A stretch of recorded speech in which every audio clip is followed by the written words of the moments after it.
Hey everybody, I'd like to tell you a little story and then I'll ask for your help. The story is about how my wife and I, who are coming up on our 25th year together, how we've spent those 25 years and how we've experienced our two cultures, America and Japan, in turn throughout the years. We met in the United States, fell in love in the beaches of Northern California, up by the Oregon border. And when we were in our mid-20s, 25-ish or so, we both came across to Japan and continued our romance right here in Shizuoka. Miko lived here in Shizuoka City, and I lived down in Fukuroi, and it was a couple, 45-minute train ride or so. And I would come up on the weekends and see her and spend time. And then we went down to Osaka, spent 2 years here in Japan, and then we resolved to go back to the United States. At that time and get married, and we decided at that time that we were poor and young and eager and silly, and we decided that what the heck, we're gonna go to the United States. We didn't know where to live. We thought, let's pick the nicest place we've ever been to, and we'll go live there regardless of cost, job, or anything. And off the map we picked Santa Barbara, California, which was indeed the nicest place either of us had ever experienced. I went ahead as the vanguard with $2,000 saved up from my time in Japan, and went over and I slept on the beach in Santa Barbara. I bought a little truck and slept on the beach in Santa Barbara and wandered around looking for a job and looking for an apartment. I mean, imagine the cojones back then to do that, with barely any money or anything like that. And we were really lucky. I landed a job that I liked, teaching, and I can't believe they hired me, coming like that. And then we found ourselves a little apartment. The landlady was just an adorable, wonderful woman who took a chance on us, and we had a beautiful relationship with her for several years that we lived there. And that was the start of our 10-year experience in Santa Barbara, where we lived in Santa Barbara in the nearby community of Ojai, where we bought a home sometime after, in the latter years there. After our daughter Emily was born, we decided to return to Japan to raise Emily here, at least for the first couple of years, and we've been here since 2003. Emily is now 10 years old, going to be 11 in just a few days, actually, 3 days, and or 4 days, and we are ready to go back. We're not 100% certain on it, but Yumiko and I have been talking about it. We think that it's Emily has Japanese is her language. She speaks English. Her writing skills need to be a lot of improvement, and we're working on that.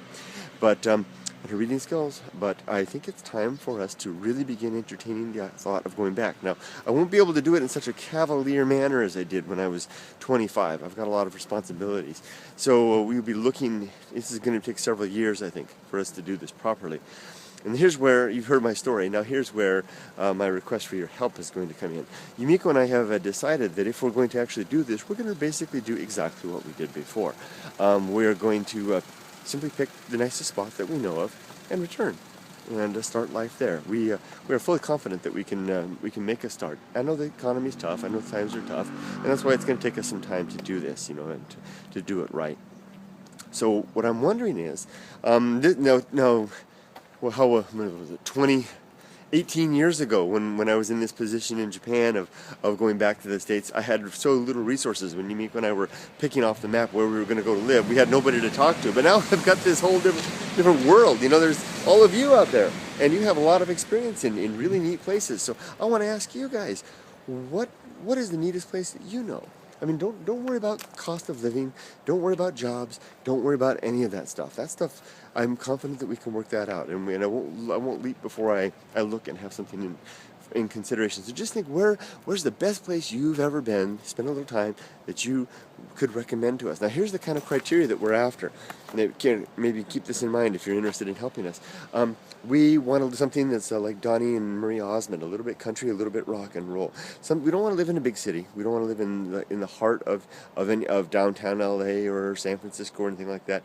We'd like to have a smaller community, not a small town. We want to have something maybe maybe 50,000 or so, or in the outskirts of a 50,000 or so odd community where there's a main main shopping area, theaters, supermarkets, and the like, and preferably someplace that's a college community. We like the college. Yumiko and I met in a college town, and we spent a lot of years in Santa Barbara, which is a university town, and we really like the atmosphere, the air of isn't that nice back there? Bullet train and a regular train, Cassie. We like that university college atmosphere. It's very stimulating with the arts and the coffee houses and just the whole feel, the vibe of the place. We'd like to be close to someplace close to the ocean, hopefully, preferably, but that's not a critical thing. We would actually consider moving inland if the right place was there. Someplace beautiful place, someplace that is a relatively low crime rate, someplace that we don't have to worry about that kind of thing. Nice schools would be good as well. But other than that, the sky's the limit. Desert, mountains, sea, island. Let me give you an idea about what our number one spot at this time is. And that'll help. Maybe if you're interested in helping us, that might help narrow things down. So far, our number one pick at this point, the place unless we get influence otherwise, we're probably going to wind up in the Seattle area. Very likely on Bainbridge Island or one of the neighborhoods in the Seattle area. That's good for me because I have a background in the tech industry. I know tech jobs are tough to get these days, but I have a background there. I can maybe get back into that. And also the large city. It's nice to have Seattle nearby, and the neighborhood atmosphere of Seattle is especially nice. No problem with the rain. Yumiko and I met in Northern California, where it's just like Seattle, so we're both used to that and like that type of thing. And of course, with the Cascades and the rainforests there, that's a perfect place for me to continue being Softy Papa. Although all that will change. The whole YouTube dynamic will be take on something completely different, or maybe go away. Maybe it's time to end that part of life. Who knows? So there you go. That's what we've got in our mind. Not 100% sure what we're going to do this, but if you have a place in mind that you would like to suggest to us as the perfect place to live, preferably in the United States, mainly because it makes it easy for us in terms of immigration issues. It's not an issue. Both Emily and I are citizens, and Yumiko can become a resident. But we consider the countries, maybe Canada or maybe Europe or Australia, or other places. But the likelihood of us actually going to any of those other places is slim, because we do have one factor that I haven't mentioned yet, which is my mother. We want to be close enough to. I want to bring my mom right now here in Japan. One of the reasons we came to Japan was to be close to Yumiko's parents in their old age, to help them out. And unfortunately, Yumiko has siblings who are doing an able job of that, and we're helping out currently. But my mother's getting older, and she doesn't have that same kind of help. I'd like to be in the United States and probably relocate her to wherever we are, so that we can all be together again. So that's a big plus for getting back to the U.S. One more thing, this is probably going to be the last move we'll ever do. Yumiko and I are closing in on 50.